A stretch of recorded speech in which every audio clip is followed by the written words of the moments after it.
So last lecture जो हम लोगों ने डिस्कस किया, वो डिस्कस किया हम लोगों ने इंडिटरमिनेंसी में, जिसमें मैंने आप लोगों को पहले बता चुका हूँ कि जो इंडिटरमिनेंसी होती है उसको दो पार्ट में डिवाइड किया गया। एक हो गया स्टैटिक, दूसरा हो गया किनेमैटिक। स्टैटिक में उसके भी दो पार्ट, टीएसई मतलब एक्सटर्नली और फिर टीएसआई मतलब इंटरनली। एक्सटर्नली कैसे निकालनी है, किसी भी फ्रेम के ऊपर, किसी भी ट्रस के ऊपर, वो भी हमने डिस्कस किया। इंटरनली कैसे निकालनी है, तो इंटरनली उसकी ज्योमेट्री पर डिपेंड करती है। तो अगर ट्रस है तो अलग तरीके से निकलेगी, वो भी 2D है तो अलग होगा, 3D होता अलग होगा। और अगर रिजिड फ्रेम है और बीम है तो उसके लिए आपका तरीका जो होगा वो अलग होगा। तो इस तरीके से आप कैलकुलेट कर लेते हैं स्टैटिक इंडिटरमिनेसी, राइट, जिसमें मैंने आपको डिफरेंट डिफरेंट केसेस के साथ में बता दिया। अब जो आज हम लोग डिस्कस कर रहे हैं वो हम बात कर रहे हैं किनेमैटिक इंडिटरमिनेसी की, या जिसको काइनेमेटिक इंडिटरमिनेसी के नाम से भी जाना जाता है। इसको हम रिप्रेजेंट कैसे करते हैं, इसको हम रिप्रेजेंट करते हैं डी केस। तो जो काइनेमेटिक इंडिटरमिनेसी होती है, फर्स्ट ऑफ ऑल बेसिकली ये है क्या, किसके ऊपर बेस्ड है। जैसे एक्सटर्नल के लिए मैंने आपको बता दिया कि वो सपोर्ट रिएक्शंस के ऊपर बेस्ड होती है। इंटरनल के लिए मैंने आपको बता दिया वो किस पे बेस्ड होती है। तो इंटरनल के लिए हम लोगों ने क्लियर कर लिया कि इंटरनली फोर्सेस के ऊपर बेस्ड होती है। इंटरनली फोर्सेस मतलब क्या क्या होते हैं वो मैंने बताया, प्लस वो किस किस पे होती है। तो मैंने बोला कि ज्योमेट्री पे भी होती है, और ज्योमेट्री मतलब कि फ्रेम है कि ट्रस है उसके ऊपर डिपेंड करेगी। इसी तरीके से किनेमेटिक इंडिटरमिनेसी किस पे डिपेंड करेगी, तो किनेमेटिक इंडिटरमिनेसी डिपेंड करती है डिग्री ऑफ फ्रीडम की। डिग्री ऑफ फ्रीडम का मतलब होता है कि किसी भी पर्टिकुलर सपोर्ट पे, किसी भी पर्टिकुलर सपोर्ट पे आपको क्या डिस्प्लेसमेंट या क्या रोटेशन मिल पा रहा है, वो आपका डिग्री ऑफ फ्रीडम। तो जैसे कि अगर मैं एक एग्जांपल लेता हूं, सबसे पहले मैं डिग्री ऑफ फ्रीडम को आपको समझाता हूं। कैसे, मैंने एक एग्जांपल लिया, डीके मेरे को निकालना है, डीके निकालना है, कैसे निकालना है, एक फिक्स्ड बीम का मैं एग्जांपल ले रहा हूं। फिक्स्ड बीम, इस फिक्स्ड बीम पे आप क्या करिए, फिक्स्ड बीम का मतलब ये एक एंड फिक्स्ड हो गया और इसी तरीके से ये दूसरा एंड फिक्स्ड हो गया, और ये पॉइंट ए है और ये पॉइंट क्या है, बी है। और मैं आपसे क्या बोल रहा हूं, आपको मैंने ये फिक्स्ड बीम दे दिया और मैं आपसे क्या बोल रहा हूं, आप मुझे बताइए इसका डीके कितना होगा। डीके मतलब इसकी किनेमैटिक इंडिटरमिनेसी क्या होगी। तो ये एक बीम है, मतलब एक तरीके से एक रिजिड फ्रेम है। इसकी मैं आपसे किनेमैटिक इंडिटरमिनेसी पूछ रहा हूं डायरेक्ट। तो मैं कैसे निकाल सकता हूं, तो यहां पे सबसे पहले मुझे इसका डिग्री ऑफ फ्रीडम देखना पड़ेगा। तो डिग्री ऑफ फ्रीडम का मतलब क्या होता है, जैसे ये फिक्स सपोर्ट है। अब एक बात बताइए कि जब ये अगर सपोर्ट फिक्स्ड है, तो अगर मैं यहां पे डायरेक्ट से आपसे पूछता हूं, डायरेक्ट मतलब एक्स डायरेक्शन में इसका क्या डिस्प्लेसमेंट है, तो अगर ये सपोर्ट फिक्स्ड है तो जब मैं इसमें हॉरिजॉन्टल लोड लगाऊंगा, मतलब ये एक्स डायरेक्शन में कुछ भी डिस्प्लेस होगा क्या, ये अपनी जगह से हटेगा क्या, नहीं हटेगा। तो इसका डिस्प्लेसमेंट एक्स डायरेक्शन में क्या हुआ, जीरो। इसका मतलब डायरेक्ट क्या हो गया इसका, जीरो। एग्जाम्पल, आपके घर में जो बीम होंगे हॉरिजॉन्टल मेंबर, वो कॉलम के साथ कनेक्टेड है, तो वो फिक्स सपोर्ट है ना। अगर मैं उसमें कोई हॉरिजॉन्टल लोड लगाऊंगा तो वो जो कॉलम के पास है जहां से फिक्स्ड है, वो सपोर्ट हॉरिजॉन्टल डायरेक्शन में डिस्प्लेस होगा क्या, नहीं होगा। मतलब उसका degree of freedom x direction में क्या हुआ, जीरो हुआ। अब इसी तरीके से इसी सपोर्ट पर अगर मैं इसमें वर्टिकल लोड लगाता हूं, तो ये ऊपर या नीचे की तरफ शिफ्ट होगा क्या, ये फिक्स सपोर्ट है, नहीं होगा। इसका मतलब इसका डेल वाई भी क्या हो गया, जीरो हो गया। वर्टिकल डायरेक्शन में इसका डिग्री ऑफ फ्रीडम भी नहीं हो रहा है। अब इसमें अगर मैं कोई मूवमेंट लगाता हूं, तो मूवमेंट की वजह से इसमें रोटेशन आएगी क्या, तो ये फिक्स सपोर्ट है, तो मूवमेंट की वजह से यहां पे रोटेशन नहीं आती। इसका मतलब इसका थीटा ए भी क्या हो जाएगा, जीरो हो जाएगा। इसी तरीके से ये भी फिक्स सपोर्ट है, इसका मतलब इसका भी डेल एक्स क्या हो गया, जीरो। इसका भी डेल वाई क्या हो गया, जीरो। और इसका थीटा बी भी क्या हो जाएगा, जीरो, क्योंकि फिक्स्ड सपोर्ट पे रोटेशन नहीं आती। फिक्स सपोर्ट पे रोटेशन क्या होती है, जीरो होती है, क्योंकि वहां पे मूवमेंट डेवलप होता है जो क्या करता है, रोटेशन को रोक देता है। इसका मतलब इसमें डिग्री फ्रीडम, ना ये एक्स डायरेक्शन में डिस्प्लेसमेंट हो रहा है, ना इसका वाई डायरेक्शन में डिस्प्लेसमेंट हो रहा है, ना इसमें रोटेशन आ रही है। मतलब इसका डिग्री ऑफ फ्रीडम इस एंड पे भी जीरो है, इसका डिग्री ऑफ फ्रीडम इस एंड पे भी जीरो है। मतलब डीके कितना हो जाएगा, डीके इसका जीरो हो जाएगा। मतलब इसकी किनेमेटिक इंडिटरमिनेसी क्या हो जाएगी, जीरो, क्योंकि इसका कहीं भी डिग्री ऑफ फ्रीडम नहीं है।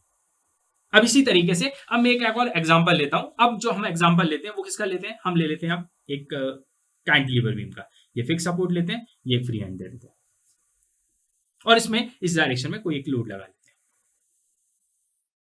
जिसको हम डब्ल्यू बोल रहे हैं, जो यहां से थीटा एंगल पे लग रहा है, राइट। ये आपका ए पॉइंट हो गया।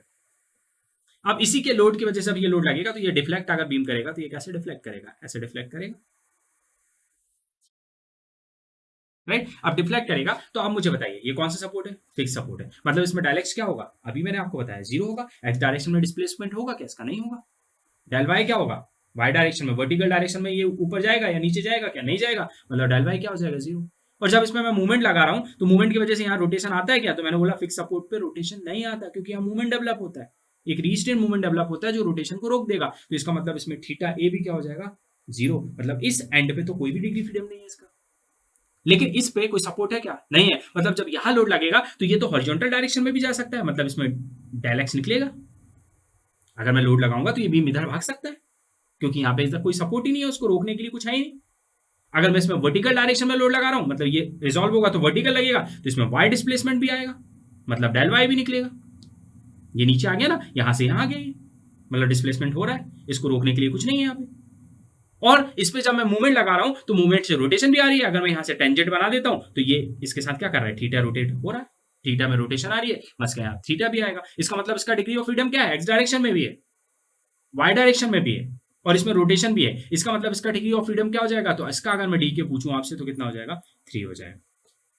इस एंड पे तो 0 हो रहा है, बट इस एंड पे ये एक्स डायरेक्शन में भी मूव कर सकता है, वाई में भी हो रहा है, डिफ्लेक्ट होता रहा है, डिफ्लेक्शन आ रहा है, और इसमें रोटेशन भी आ रही है जो कि इस तरीके से आ रही है, मतलब इसका डिग्री ऑफ फ्रीडम कितना हो गया, 3 हो गया। तो बेसिकली डिग्री ऑफ फ्रीडम जो होता है या डीके ऑफ किनेमेटिक इंडिटरमिनेंसी होती है वो इस तरीके से निकाली जाती है, राइट। तो ये हमने कुछ एग्जांपल्स लिए। अब मैं आपको कंप्लीट फॉर्मूले अगर मैं इसके डिस्कस करूं, कि अगर मैं आपसे बोलता हूं कि आपको कोई 2D पिन जॉइंटेड फ्रेम दे दिया जाता है, मैं अब बात कर रहा हूं सबसे पहले 2D पिन जॉइंटेड फ्रेम की।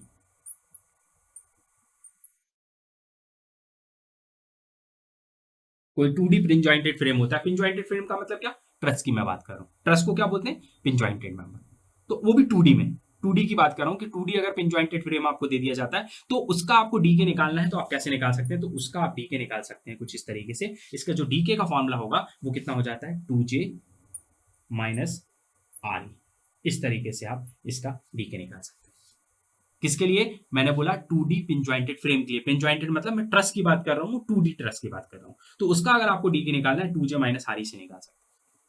2J माइनस आर, टू इसलिए क्यों बोला, क्योंकि बेसिकली मैं ट्रस की बात कर रहा हूं, तो ट्रस पे जे मतलब ज्वाइंट है, नंबर ऑफ ज्वाइंट होंगे वहां पे, तो एक ज्वाइंट पे वहां पे जो डिस्प्लेसमेंट हो सकता है या डिग्री ऑफ फ्रीडम होता है वो कितना होता है, 2 है, तो नंबर ऑफ ज्वाइंट से करोगे तो वो निकल आएंगे, और उसके बाद उसमें से आर ई माइनस करिएगा। आर ई मतलब क्या होता है, एक्सटर्नल रिएक्शन यहाँ पे होती है, number of external reaction. External reaction मतलब कि कितनी रिएक्शन आ रही है, जैसे फिक्स्ड है तो जैसे यहाँ पे ये 3 थी तो 3 माइनस हो जाएगा, अगर हिंज सपोर्ट है तो हिंज सपोर्ट पे कितनी होती है, 2 होती है, तो वहां से 2 माइनस हो जाएगा, ठीक है। रोलर पे कितनी होती है, एक वर्टिकल रिएक्शन होती है, तो अगर एक सपोर्ट है तो वहां पे कितना हो जाएगा, 1 माइनस हो जाएगा, तो ये एक्सटर्नल रिएक्शन है। इसी तरीके से अगर मैं बोलता हूं 3D पिन जॉइंटेड फ्रेम की अगर मैं बात करूं, second 3D pin jointed frame,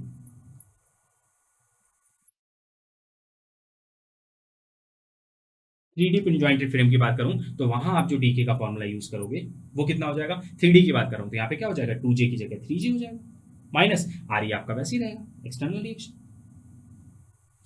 तो 3D अगर पिन जॉइंटेड फ्रेम मतलब 3D ट्रस की अगर मैं बात कर रहा हूं तो वहां पे आप क्या करेंगे, 3J माइनस आर ई से निकालेंगे। 3J मतलब आर ई मतलब क्या हो जाएगा, वहां पे 3D फ्रेम है तो J मतलब जॉइंट होता है, और वहां पे आपकी जो कंडीशंस होंगी वहां पे वो 3 हो जाती हैं, तो 3 हो जाएगा इसके साथ मल्टीप्लाई, और आर ई एक्सटर्नल कंडीशंस तो वही रहती हैं, तो आप उसको माइनस कर दीजिएगा जो नंबर ऑफ रिएक्शंस होंगी। तो इस तरीके से आप क्या कर सकते हैं, 2D पिन जॉइंटेड और 3D पिन जॉइंटेड फ्रेम पे आप निकाल सकते हैं। अब एक एग्जांपल ले लेते हैं, जैसे 2D पिन जॉइंटेड फ्रेम का एक एग्जांपल अपन लेंगे, 2D पिन जॉइंटेड फ्रेम,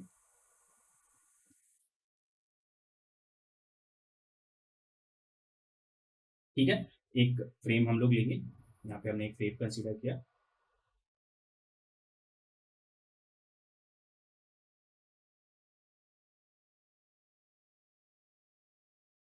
यहाँ पे आप एक हिंज सपोर्ट बना लीजिए, यहाँ पे आप एक रोलर सपोर्ट ले लीजिए, राइट, और यहाँ पे ये एक हिंज है, यहाँ पे भी ये हिंज है, ये भी हिंज है, और ये भी हिंज है, सेंटर में हिंज नहीं है, राइट, सेंटर में हिंज नहीं है। तो आप सबसे पहले क्या बोल रहा हूँ, मैं आपसे पूछ रहा हूँ इसका आप मुझे डीके बताइए, ये क्या है, सबसे पहले पिन ज्वाइंटेड फ्रेम मतलब ट्रस हो गया, कौन सा है, 2D है, तो 2D ट्रस के लिए फॉर्मूला क्या बताया डीके का, 2J माइनस आर, राइट। अब मैं बात कर रहा हूँ 2J 2, नंबर ऑफ जे मतलब number of joint, number of joint कितने, एक, दो, तीन, चार, चार ज्वाइंट है, इसका मतलब अपन क्या पुट करेंगे, वैल्यू 4 पुट कर देंगे जे की जगह, माइनस आर ई मतलब एक्सटर्नल रिएक्शंस, एक्सटर्नल रिएक्शंस ये कौन सा सपोर्ट है, हिंज सपोर्ट, हिंज सपोर्ट पे कितनी नंबर ऑफ रिएक्शंस होती हैं, एक होती है डेल एक्स और ये क्या होती है डेल वाई, जीरो जीरो रहेगी।